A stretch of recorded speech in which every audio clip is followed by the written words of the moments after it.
في ايه بس يا بيه؟ انا ما عملتش حاجه. حرام عليك يا بيه، ده انا قاعده من صباح ربنا. سيبك بقى من الفلوس اللي ضاعت دي، ركزي في الفلوس دي. من الاخضر، اظن اول مره تشوفيها في حياتك.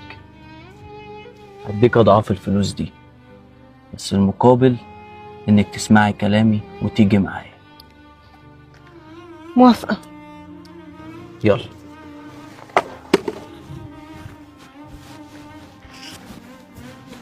يلا اركبي العربيه. العربيه دي؟ العربيه دي. تمام ماشي. رايحه فين؟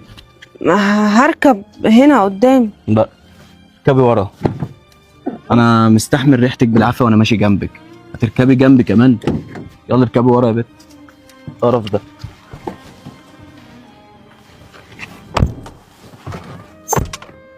اقعدي يا بت.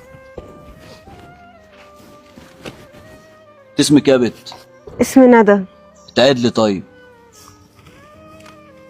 مش عايزه تعرفي انت جايه هنا ليه؟ اكيد طبعا عايزه اعرف. جايه ليه بقى؟ بص يا ستي، انا ليا اخ اسمه احمد، ابويا الله يرحمه كتب له كل حاجه، بيع وشراء، كل حاجه باسمه. يعني انا دلوقتي اصبحت شغال عند اخويا، بقيت اخد حسنه من ايد ابن اخويا. طب وانا هعمل ايه يعني؟ انا مالي بالامور العائليه دي؟